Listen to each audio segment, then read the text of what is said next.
What's going on, you guys? This is my Teen Mom OG 2-hour season premiere, which aired last night. Welcoming two new moms to the crew: Bristol Palin, daughter of well-known politician Sarah Palin. Also welcoming Cheyenne from Are You the One and The Challenge.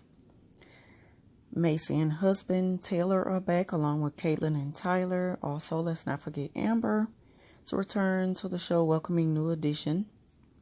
I'm so sorry for this.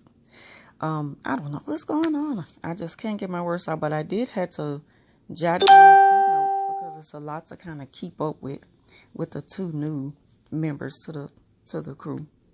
But also welcoming back Amber's return to the show with the new addition to her family, baby boy James Andrew.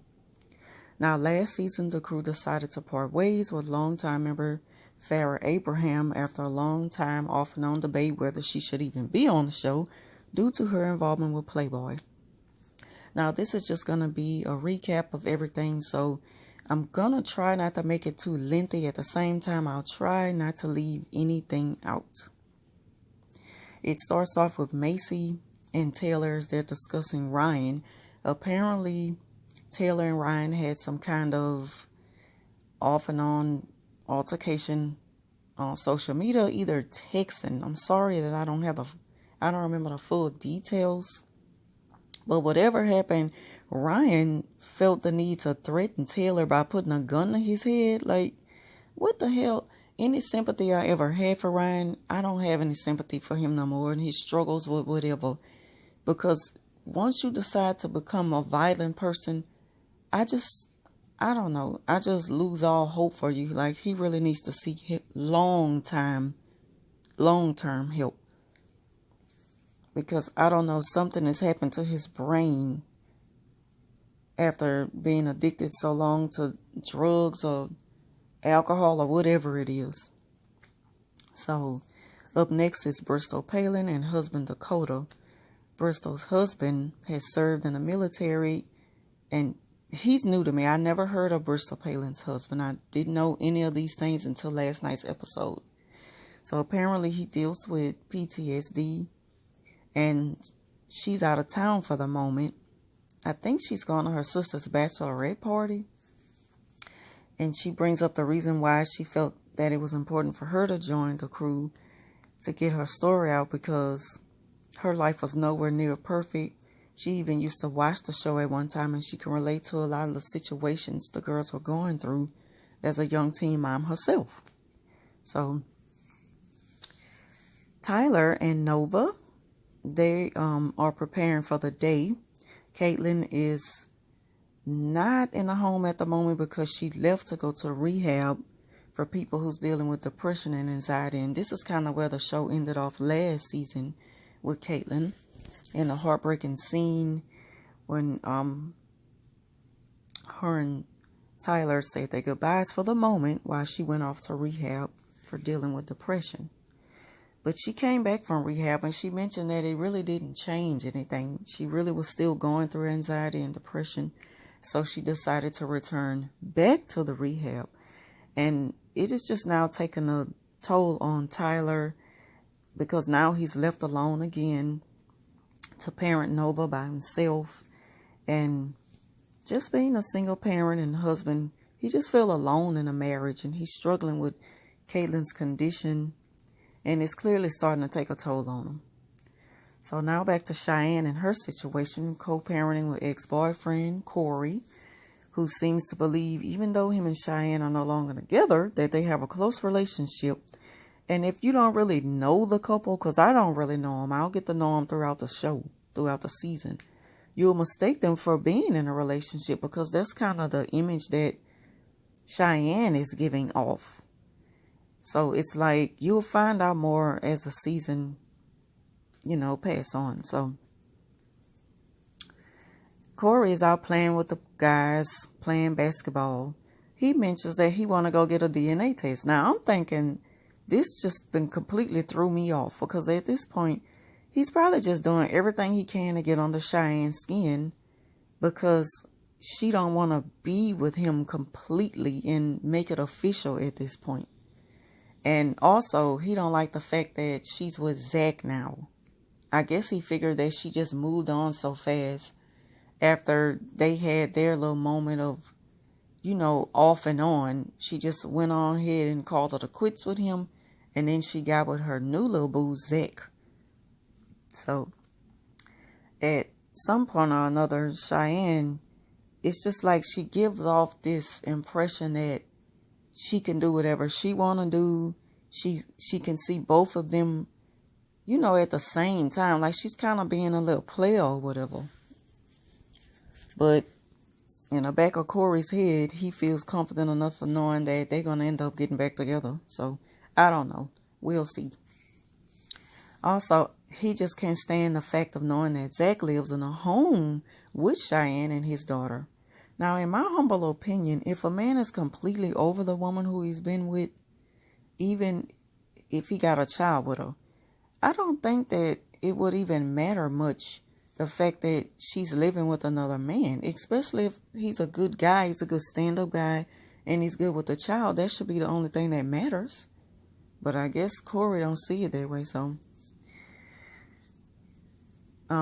Tyler, he met with his parents again, and they were asking him about Caitlin and her decision to go back to rehab and how he's handling it. He says he's actually not handling it well.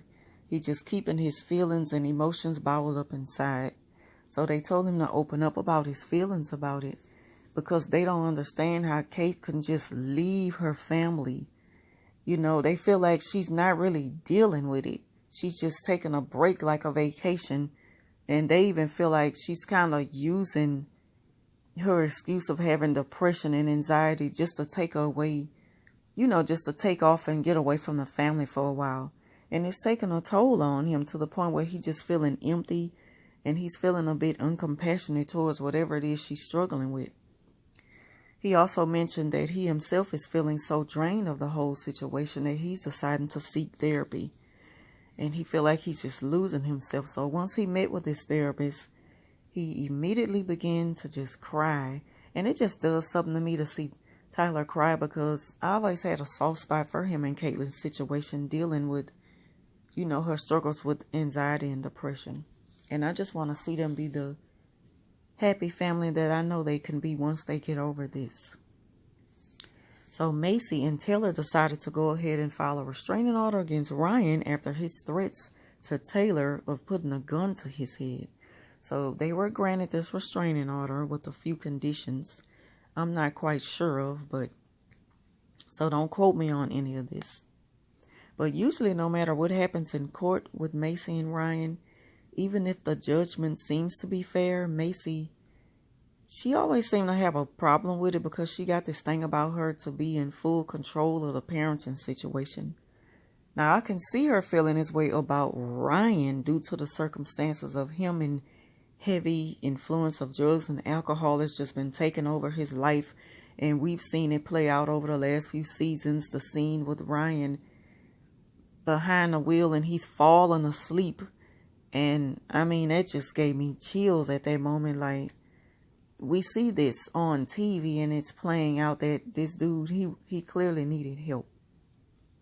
So Ryan's parents even chimed in for a minute about his recent behavior and his argument with Taylor over the internet or through text messaging. And they feel like that his actions were completely out of order. But they are, just his parents. They can't make him do anything. All they can do is just be the supportive parents that they always have been. And hope that he get himself together so that he can be the best father to Bentley. His parents have always been crazy about Bentley. No matter how things play out in court between Macy and Ryan, they just want to see Bentley. That's all. They just love Bentley. And I just love the way they love, the love that they have for their grandson. Now, they've showed this over the years since, since Macy and Ryan were together and started to kind of put an end to their relationship. So Bristol made it back to her husband Dakota, and he started to discuss his struggles with PTSD from serving in the military and watching his platoon crew members die on a mission. Now, I have a soft spot now for Dakota. I don't know him much, but My heart aches for people who go through things like this: PTSD, depression, anxiety, and just the struggles that comes with it all. So Dakota feels like his condition kind of took a toll on the family, and after his return home from witnessing something so tragic, he said that a train wreck doesn't even begin to describe what it is to be him. And so Bristol kind of feel like whatever he's suffering from is turning him abusive towards her. She said that he even criticizes her parenting, where they're going back and forth because he feel like she don't show sympathy towards his struggle, and she just feel like, well, that's not it. And he just want her to be the loving and supportive wife that he needs at this point in his life.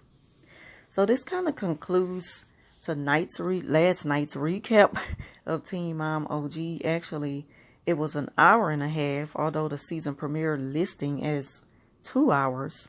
It only stayed on for an hour and a half, so I apologize if I misspoke on the running time early in the video. And I'll be back next week with another recap of Teen Mom OG. So if you like this video, please leave a comment down below, give it a thumbs up, and I will talk to you soon.